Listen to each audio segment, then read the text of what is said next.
Hello, nous vous souhaitons une chaleureuse bienvenue dans notre session de formation sur les suivis du projet. Nous sommes habitués à apprendre les suivis et l'évaluation du projet, mais lors de cette session, nous avions voulu nous focaliser sur les suivis du projet.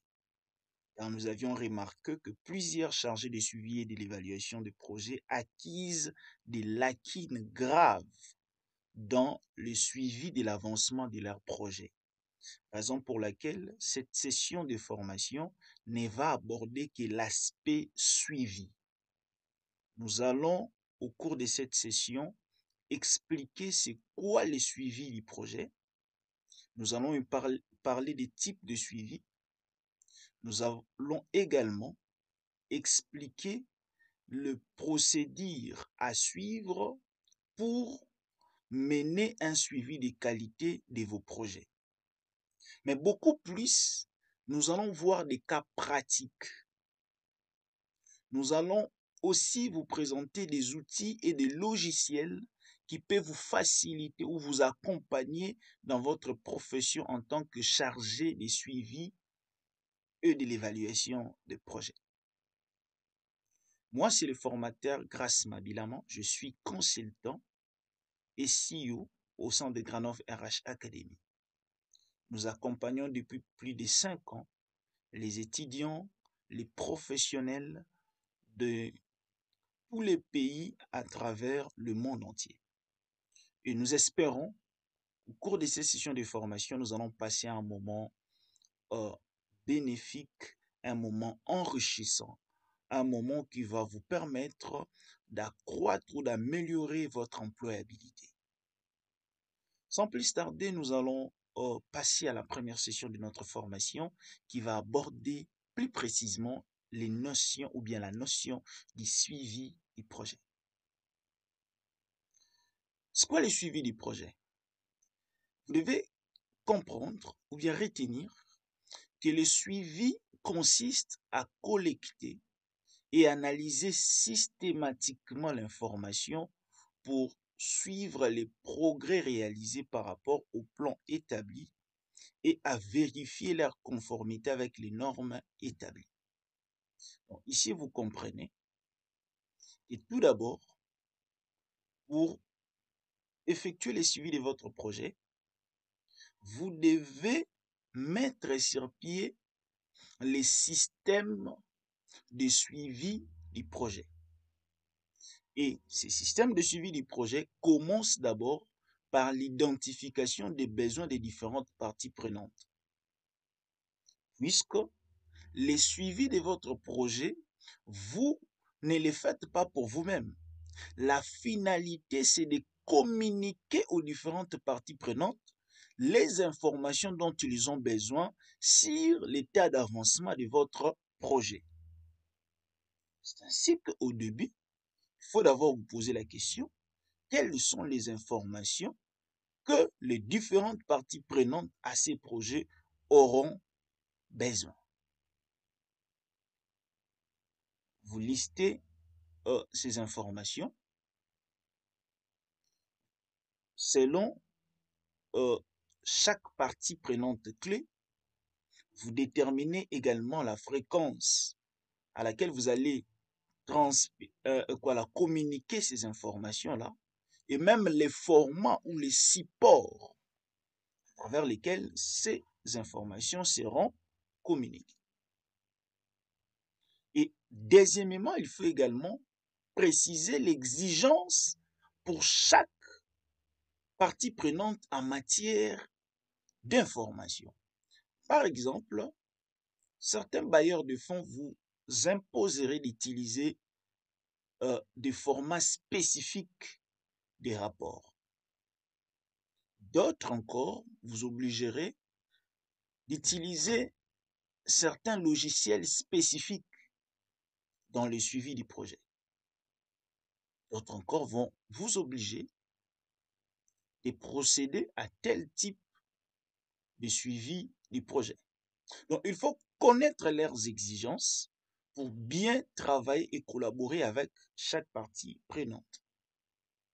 Et puis, troisièmement, il faut dégager la portée du système de suivi de votre projet. Et le système de suivi du projet dépend généralement de la portée même de votre projet. Quand on parle de la portée, on voit les degrés de complexité d'un projet. On a des projets qui sont complexes, des projets qui sont simples. Un projet peut être complexe soit en raison des compétences qui sont requises, ou soit en raison de l'environnement ou bien de l'espace géographique dans lequel ce projet-là sera exécuté. Peut être complexe en raison de la démographie, en raison de la densité.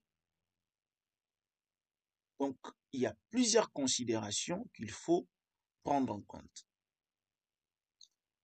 Et après cela, il faut également analyser les cadres logiques de votre projet. Ça, c'est très important, puisque c'est dans les cadres logiques où vous allez identifier la logique d'intervention de votre projet. Dans la logique d'intervention du projet, vous trouvez quoi?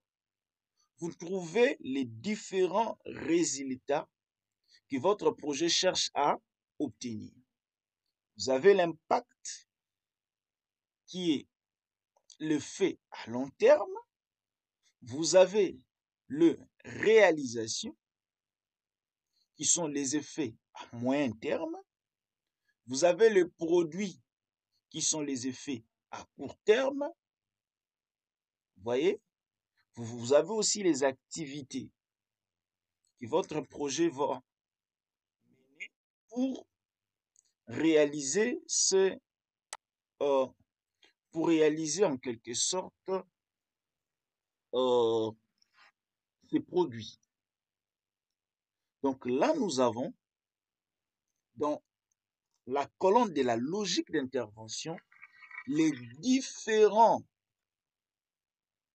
objectifs ou résultats que votre projet cherche à obtenir. Et toujours dans les cadres logiques, vous avez également, dans les cadres logiques, vous avez les indicateurs. C'est quoi les indicateurs?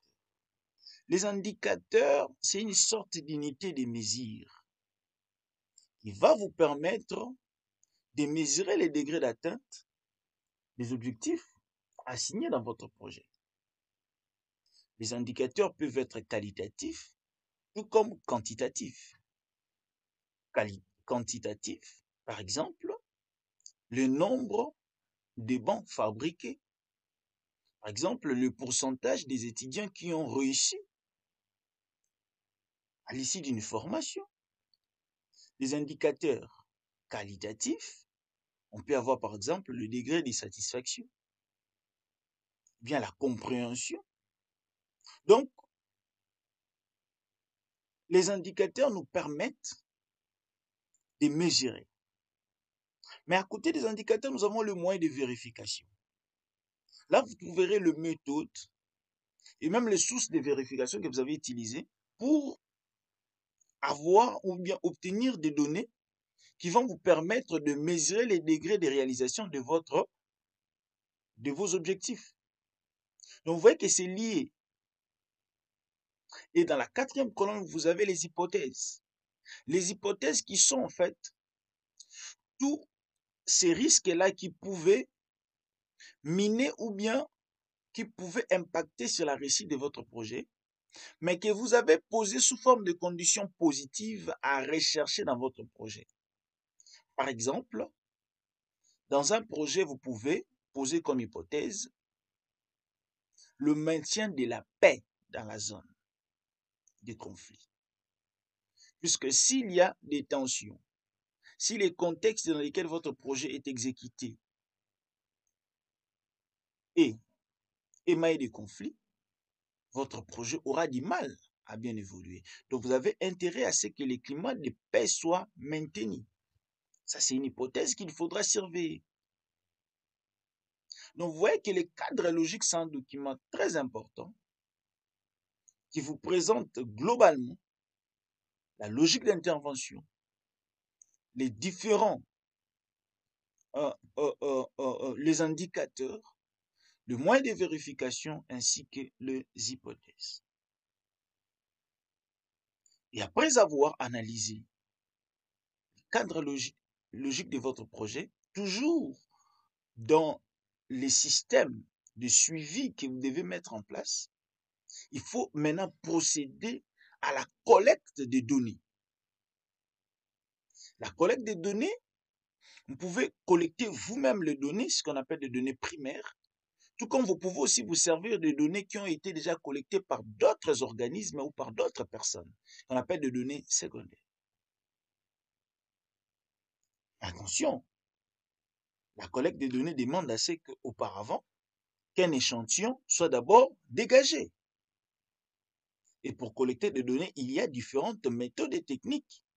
Vous pouvez procéder aux enquêtes, vous pouvez procéder à des interviews, vous pouvez procéder à des animations de groupe, vous pouvez procéder à l'observation. Donc, nous avons l'observation participante, l'observation directe, indirecte. Donc, il y a plusieurs méthodes et techniques que vous pouvez utiliser. Après la collecte, les données collectées doivent être analysées, traitées. Et là, vous avez, au niveau de l'analyse descriptive et l'analyse interprétative. Descriptive, là, vous présentez les différentes constatations, mais interprétative, vous donnez un sens aux données que vous avez collectées. Et après cela, maintenant, les données que vous avez traitées doivent être communiquées dans un rapport aux différentes parties prenantes. Donc, vous comprenez que les suivis du projet est constitué plutôt d'une série d'activités qu'il faut mener.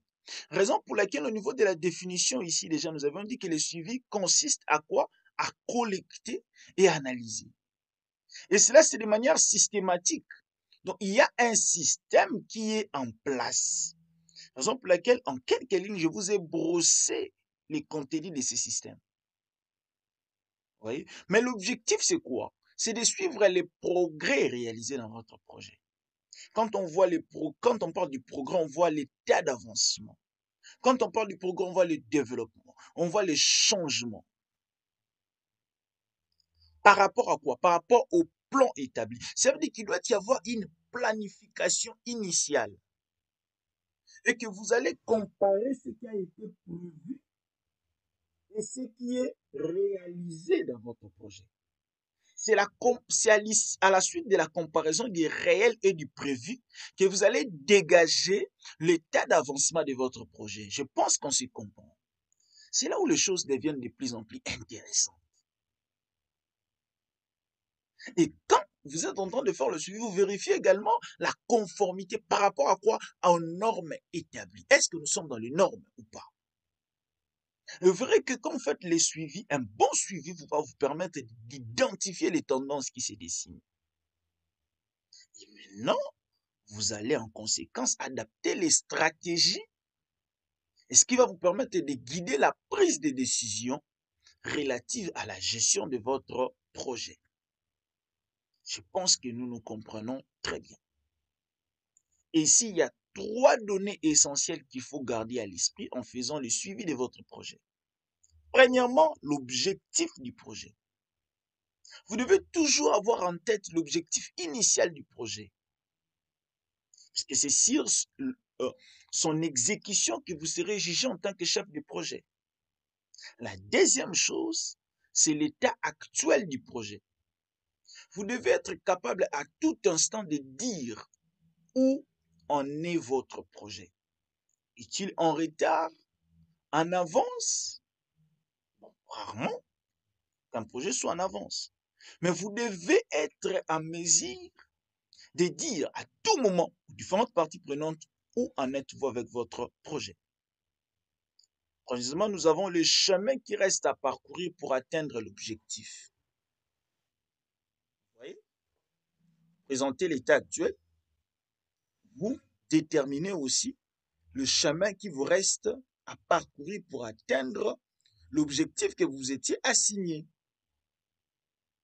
Donc, la problématique majeure à ce moment du projet est le décalage entre ce que vous avez planifié initialement et ce qu'il va réellement se passer. Et il y a quelques éléments là où nous allons finir, à savoir sur le suivi d'un projet. Vous devez savoir que le suivi d'un projet est une activité permanente, contrairement à l'évaluation qui est une activité périodique. Le suivi touche les apports, les activités et les produits et rarement les réalisations. Le suivi touche les résultats du niveau inférieur, alors que l'évaluation, lui, va se concentrer sur le résultat du niveau supérieur, composé essentiellement des réalisations et de l'impact. Le suivi est souvent réalisé par les membres du projet et ne demande pas beaucoup de temps. Alors que vous allez voir, l'évaluation est souvent aussi réalisée par une équipe externe et ça demande beaucoup plus de temps, puisque là, il est question de changement qu'il faut capter. Ça demande beaucoup plus de temps. Changement dans la mentalité, dans la façon de faire. Ça demande du temps. Il est conseillé de suivre quasi quotidiennement votre projet. Quasi quotidiennement. Voilà, nous avons fini notre session introductive sur le suivi du projet. Maintenant, nous allons dans la deuxième session parler des types de suivi courant. Nous vous prions de ne pas manquer cette deuxième session au cours de laquelle vous allez apprendre beaucoup de choses. Merci, c'était votre coach Grace Mabilama. Nous vous donnons rendez-vous dans la deuxième session. Merci.